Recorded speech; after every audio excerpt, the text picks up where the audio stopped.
Welcome back to the final day of our presentation. I am Rajagopal Balasubramaniam, also known as Raj Balas, the president and founder of the Balas Agency. In 2001, September, the New York office of the Balas Agency, representatives of artists, writers, and other creatives, received a series of anti-war texts from a client and distributed them as instructed to press outlets, academic institutions, and selected individuals. The author of these essays was murdered in the Williamsburg section of Brooklyn on September 27th, 2001, between the hours of 3:30 and 4 o'clock in the morning. 5 typewritten essays, each numbered and titled A.W.M, were hand-delivered by messenger to the Balas Agency beginning the evening of Sunday, September 16th, through Monday, the 25th. A few hours after the author of these works was pronounced dead, A.W.M. number 6 arrived at the offices of the Balas Agency. The envelope had been mailed by city post the day before. Experts have authenticated the 6 documents to the same source, the deceased.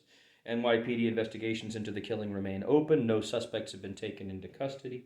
No material witnesses have been detained.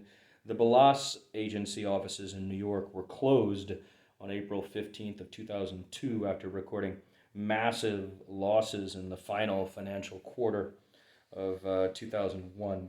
All original work protected under copyright, all rights reserved. So we're reading the final one, A.W.M. number 6, which is dated when it arrived to us September 25th. So from the Balas Agency to all.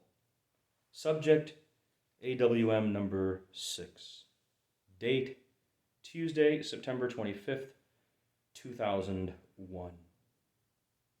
Friends, some confused, dazed, and deeply grief-stricken people are cheering for war. All the phone calls and emails are monitored. Do not become discouraged. War is not the answer. Resist. A.W.M.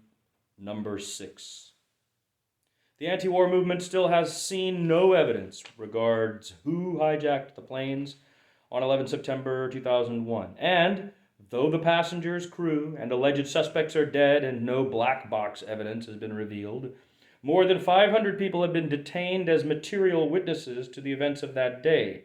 On the basis of national security, these witnesses' files have been sealed, making it impossible for private citizens to know what these people witnessed in the affected areas: Boston, New York, D.C., Pennsylvania, California, on 11 September 2001. There has still been no due process, no grand jury, and no charges have been filed. At least 3 witnesses in San Diego have been denied right to legal counsel.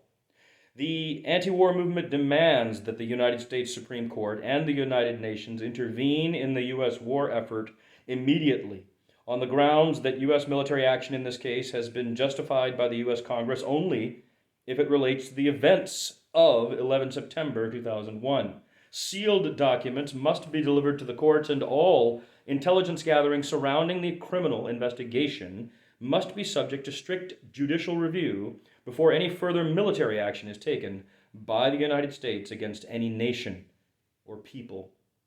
Further, A.W.M. considers detained material witnesses in the U.S. to be prisoners of war and demands their immediate release to the United Nations or full public disclosure of their files. In addition, because the anti-war movement cannot determine whether there have been civilian deaths or permanent infrastructural damages in Afghanistan, damage and lives for which the United States is liable in criminal or civil courts, the anti-war movement demands a ceasefire until UN observers can assess. The potential cost to the American taxpayer is staggering, and yet it continues in the middle of rising unemployment in the U.S. and a recessionary economy because in 12 quick working days, without public referendum, the United States Congress authorized broad powers to the executive office to retaliate against the perpetrators of the crimes of 11 September 2001. The executive office continues to act without revealing anything of the investigation into these crimes. That's illegal, unethical, and, since it involves murder, immoral amongst most of the world's practicing spiritualists. The U.S. now stands as guilty of international war crime as the people who took down the World Trade Centers. No evidence has been presented justifying bombing or attacking Afghanistan.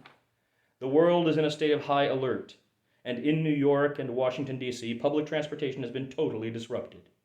There's partial martial law in effect, with armed National Guard on the bridges. The anti-war movement believes U.S. aggressions will lead to escalation of conflict. Non-violent options must be pursued. A.W.M. number 6 concludes thus. The first year of the Bush administration is a complete and total foreign policy failure.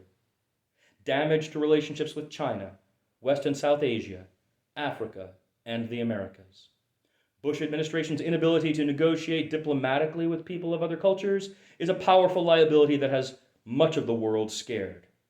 The anti-war movement fears administration incompetence could take the U.S. into bio, chemical, or nuclear war.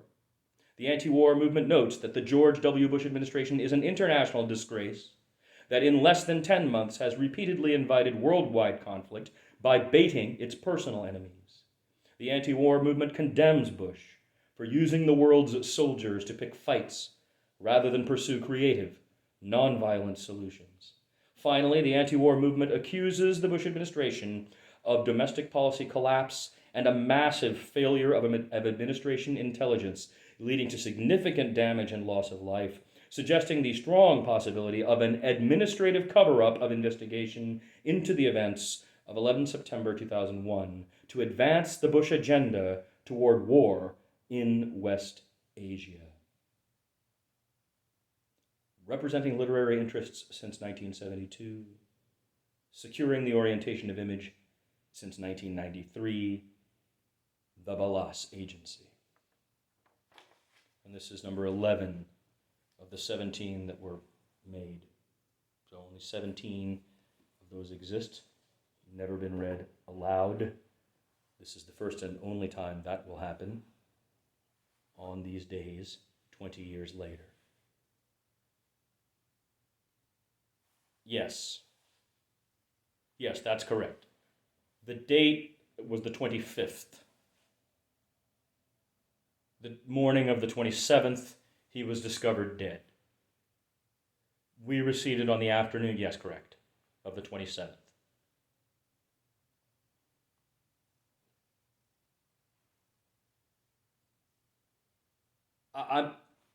It's 20 years ago, and I can tell you some things we know. He was 34 years old. His father and his grandfather were devout Gandhians. In fact, had been active in the independence movement in India. I really don't know. I think that's what we're going to do to wrap this up. Thank you. I appreciate Mr. Karthik, MT Karthik, for hosting us. I have been Rajagopal Balasubramaniam of the Balas Agency. Lo, these long years defunct, the Balas Agency. Thanks very much.